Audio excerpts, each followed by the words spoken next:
Hello, and welcome to today's Justice. Today we are joined by the governor of the most destitute state in the country, and civil rights era apologist, Mississippi Governor Haley Barbour. Thank you for joining us. Thank you for having me. And it was the war of northern aggression. I'm afraid that you are incorrect. I'm referring to the civil rights movement, of which you said. The civil rights era was not that bad. Precisely. The War of Northern Aggression, otherwise known as the Civil War, took place between 1861 and 1865. Eh? Whatever. Whatever, indeed.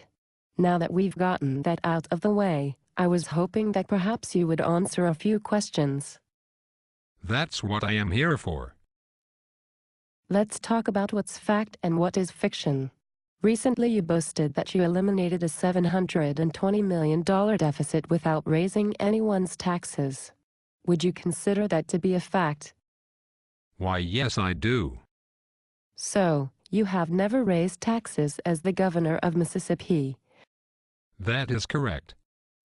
According to MotherJones.com, in 2009 you approved legislation that increased taxes on Mississippi's approximately 110 hospitals by between $60 million and $90 million. Well, clearly that does not count. And in the years prior to that, you attempted to impose a revenue tax on Mississippi's hospitals, but both Democrats and Republicans rejected that proposal. It doesn't count. It was an old tax that I simply wanted to reinstate. It does not count. Not only would it have been a new tax, but it would have added an additional $225 million in taxes for the state's hospitals. Where do you imagine they get the extra money? From those who are ill, of course. According to Michael Bailey, Senior Vice President of the Mississippi Hospital Association, your record clearly indicates a pattern of trying to balance the budget on the backs of the sick. He clearly has no clue what he's talking about. Even if it is not true, how can you continue to state that you have balanced the budget without raising taxes on anyone? As I've said before, it does not count.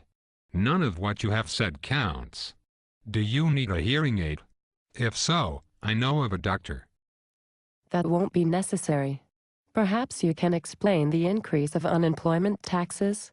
It went from a maximum of $378 per worker to $756 per worker. That clearly was not a real tax increase.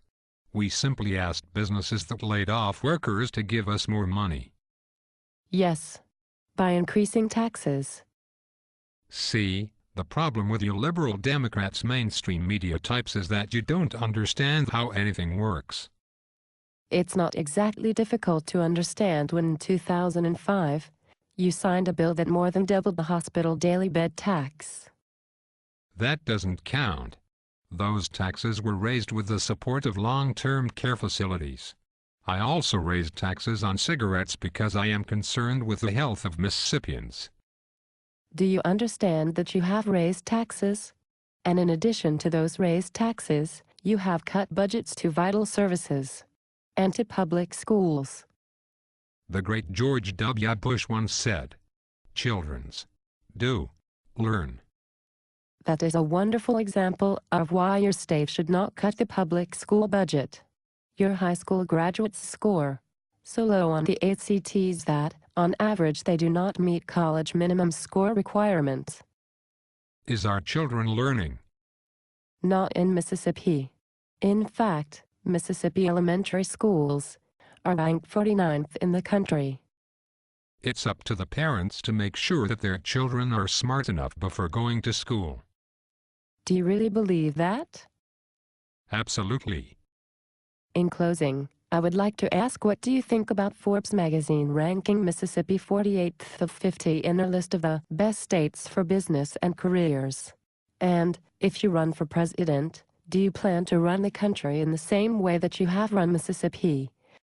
Forbes magazine don't know diddly squat about how things are run in real America.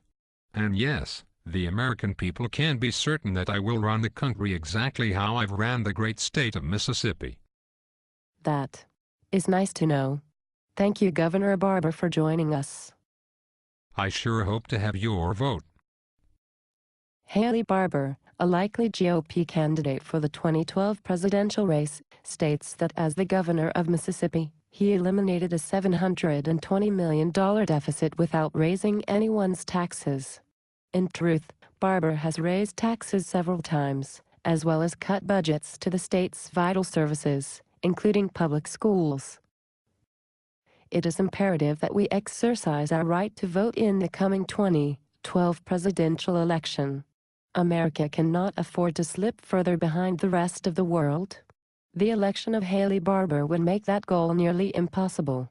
Thank you for joining me for this edition of Today's Justice. I hope that you will subscribe to my channel and follow me on Twitter at Today's Justice. And please remember, today's justice is tomorrow's gain.